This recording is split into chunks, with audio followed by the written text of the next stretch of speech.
Alors, il va continuer. C'est vrai qu'on nous demandons que le président néanmoins, il va terminer, Fally. Mais il va terminer. terminer. Les Guinéens demandent davantage. Oui, il va terminer. C'est d'être situé sur l'origine. D'accord.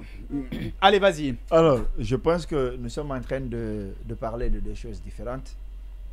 Est-ce qu'on peut à date dire qu'est-ce qui s'est réellement passé? On ne peut pas le dire. Est-ce que le procureur devrait... Non, on ne peut pas le dire parce qu'il y a des enquêtes. On peut ne pas pouvoir le dire. Voilà, on peut ne pas pouvoir le dire. Mais sinon, on peut aussi. Non. Tout comme on peut. Tu ne veux pas dire qu'on ne peut pas le dire? Non, on peut pas. C'est vrai, on peut ne pas pouvoir le dire. Si on avait les outils, les hommes et tout ce qu'il faut à temps, on aurait pu peut-être... J'allais en parler. Mais on peut tenter de reconstituer les faits. D'accord, allez-y. Mais je n'ai pas dit qu'on ne reconstitue pas. Alors on y va. Je dis qu'on n'a pas les moyens aujourd'hui de dire tout de suite là, parce qu'il ne faut pas parler que pour parler.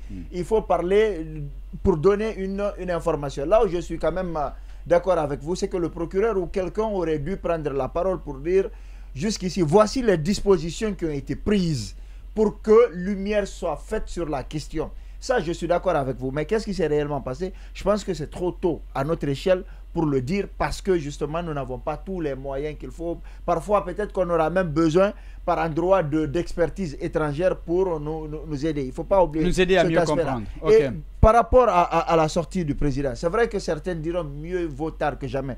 Mais vous savez pourquoi les gens ont estimé qu'il a tardé avant de s'exprimer? C'est parce que quand la chose s'est passée, on ne l'a pas vu tout de suite sur le terrain. Je pense que si on l'avait vu sur le terrain, le lendemain, même si on le voit serrer la main ou parler à des sapeurs, sans qu'il ne s'adresse à la nation, on allait dire le président est là, il n'a pas parlé parce qu'il attend certains éléments et tout ça. Il est plus préoccupé par le travail que la parole. Mais en fait, le Guinéen s'est senti sevré. On a constaté un vide. C'est pourquoi les gens disaient pourquoi le président ne parle pas, pourquoi il ne parle. Malgré tout ce qui va être dit, toutes les communications, même si c'est le gouvernement qui parle, même si c'est le service de communication de la présidence, ça ne remplace pas l'adresse solennelle du président. Parce que c'est une situation inédite. Ça n'est jamais arrivé dans notre pays, dans notre histoire. Donc on aurait aimé que le président soit prompt pour dire des choses sont passées, ne paniquez pas, nous présentons des condoléances et des dispositions seront prises pour gérer tout ça. On aurait aimé, même si c'est un message laconique, dans une situation comme ça, c'est vrai que ce n'est pas un discours fleuve, mais on aurait aimé avoir une sortie de 3 minutes, de 5 minutes, de 2 minutes. En tout cas, le président aurait dû parler. À défaut, on aurait dû le montrer sur le terrain, qu'on dise que le président est là. Oui, mieux vaut tard que jamais. Vous vous rappelez, quand il y a eu l'agression, l'incursion rebelle contre la Guinée, vous savez que le président d'alors, le général Lansana Conté, était parti sur le front. Il s'est arrêté là, les gens l'ont vu, on dit non, il voulait... Des rumeurs ont même dit qu'il a voulu... Attention, le président Conté est allé où?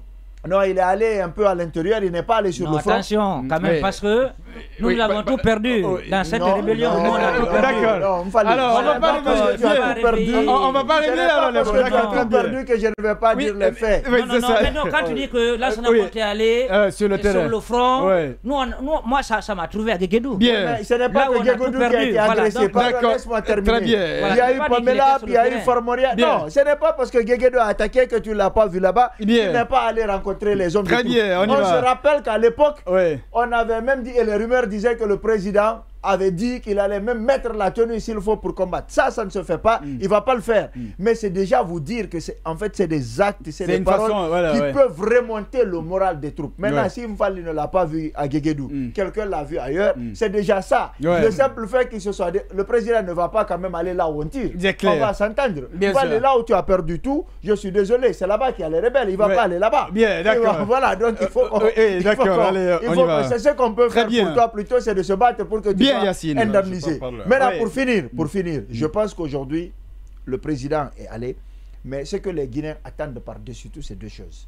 Savoir ce qui s'est réellement passé, ensuite que des mesures adéquates soient prises pour que nous ne soyons pas en manque de carburant, surtout en cette période de fin d'année, parce que traditionnellement, il y a toujours des ruptures, il y a toujours des problèmes en fin d'année. Il faut qu'on fasse attention et qu'on communique assez sur notre sol. Bien, oui,